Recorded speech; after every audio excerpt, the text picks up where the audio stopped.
आपने कलेक्टर के ट्रांसफ़र पर ये तो सुना होगा कि उनको बधाइयाँ दी जाती है, उनको शुभकामनाएँ दी जाती हैं, लेकिन क्या आपने कभी ऐसा सुना है और देखा है कि कलेक्टर के ट्रांसफ़र पर जो उनको है विदाई दी जाती है फूलों से नहलाकर, यानी कि शुभकामनाएँ और विदाई फूलों से नहलाकर। नमस्कार, स्वागत है आपका भिलाई टाइम्स में। मेरा नाम खुश है और मैं ऐसे कलेक्टर की कहानी और उनके कामों के बारे में आपको बताने वाला हूं, जिसे सुनकर आपको भी एक मोटिवेशन मिलेगा, आपको भी कुछ सीखने समझने को मिलेगा।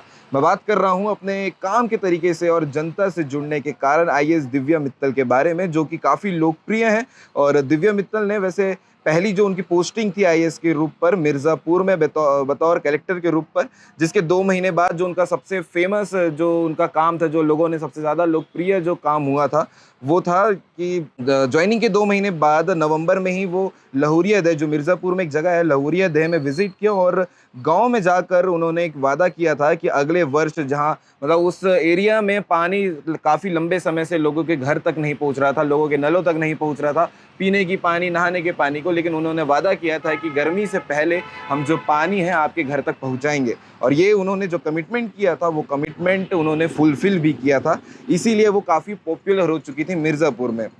आईएएस दिव्या मित्तल जो हैं वो यूपीएससी 2012 में ऑल इंडिया रैंक 68 हासिल की थी। उसके पहले उन्होंने आईआईटी दिल्ली से बीटेक किया है और आईआईएम बेंगलोर से एमबीए भी किया है।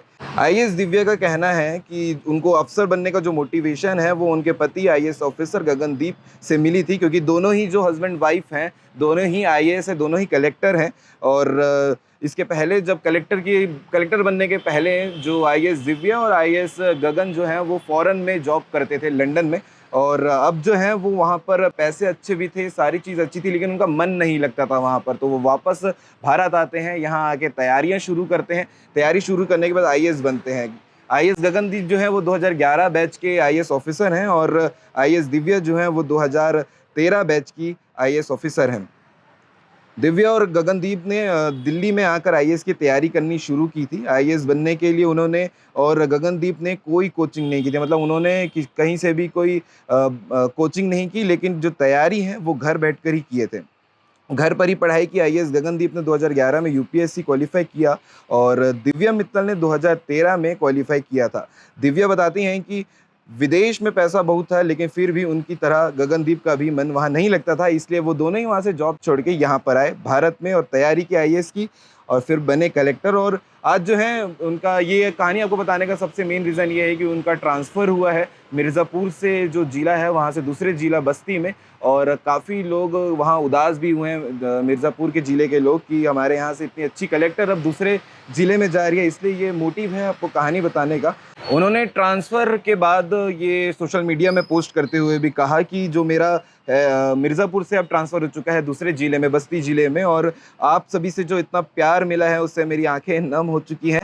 मिर्ज़ापुर को भी मैं कभी नहीं भूल पाऊँगी। अपनी आत्मा का एक टुकड़ा मैं यहीं छोड़कर जाऊँगी। आप सभी से प्रार्थना है कि आप लोग निरंतर प्रगति करते रहें और मिर्ज़ापुर का नाम जो है बहुत ऊँचा पूरी दुनिया में चमके। मैं आप लोगों के साथ संपर्क में रहना चाहूँगी, इसलिए अपना संपर्क सूत्र जो है वो आपके पास छोड़ के जा रही हूँ। ये उन्होंने अपने ट्विटर हैंडल पे पोस्ट करते हुए कहा था।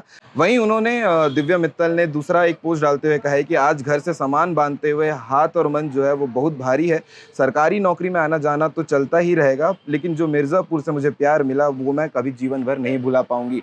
ये उनका कहना है आईएएस दिव्या मित्तल का। और जो ये एक जर्नी रहा है, एक आईआईटी से निकलने के बाद, आईआईएम करने के बाद लंदन में जॉब, जो कि अच्छी जॉब थी, वो छोड़ने के बाद आप भारत आते हैं, घर पे तैयारी करके एक बड़े आईएएस ऑफिसर कलेक्टर बनते हैं, एक ज़िले को वो चीज़ें आप प्रोवाइड करवाते हैं जो काफ़ी लंबे समय से उनके पास तक नहीं थी। ये काफ़ी अपने आप में बहुत काबिलियत की बात है। और आईएएस दिव्या मित्तल की ये पूरी कहानी थी कि उन्होंने कहाँ से स्टार्ट किया है और अब जो है उनका ट्रांसफ़र हो चुका है मिर्ज़ापुर से बस्ती में। और लोगों ने ये काफ़ी अफ़सोस जताया है कि आप हमारे यहाँ से यूपी जो गवर्नमेंट है उससे लोग कह रहे हैं कि ट्रांसफ़र इनका रोक दिया जाए दिव्या मित्तल जी का। ये उनकी फ़ैन फॉलोइंग है, एज़ बतौर कलेक्टर हम बोल सकते हैं। और दिव्या मित्तल को लेकर, आईएएस दिव्या मित्तल को लेकर क्या कुछ अपडेट है वो हम आप तक पहुंचाते रहेंगे। आपको इनकी स्टोरी कैसी लगी ये ज़रूर आप हमें बताइएगा और चैनल को सब्सक्राइब करें, फॉलो करें इंस्टाग्राम पर, ताकि जो ऐसे इंपॉर्टेंट अपडेट्स होते हैं या कोई स्टोरीज़ होती है वो हम आप तक पहुंचाते रहें। धन्यवाद।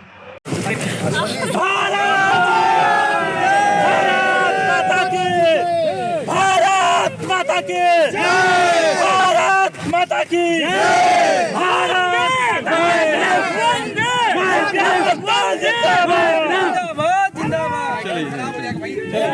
भारत माता की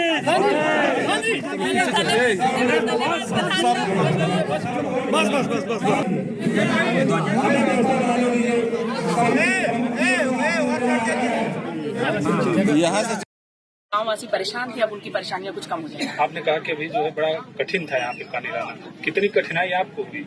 देखिए, कठिनाई तो इसलिए हुई कि जैसे मैंने बताया कि भौगोलिक स्थिति कुछ ऐसी थी, बीच में जंगल थे, बीच में हाईवे थे, तो सबसे एनओसी लेना, मतलब जो सरकारी जिस तरह से काम चलते हैं, क्योंकि हमें हर डिपार्टमेंट को साथ लेके चलना होता है। और सबसे ज्यादा समस्या तो यही थी कि हमें हल मिले और उसके बाद शासन को हमें समझा पाए कि ये जरूरी काम है।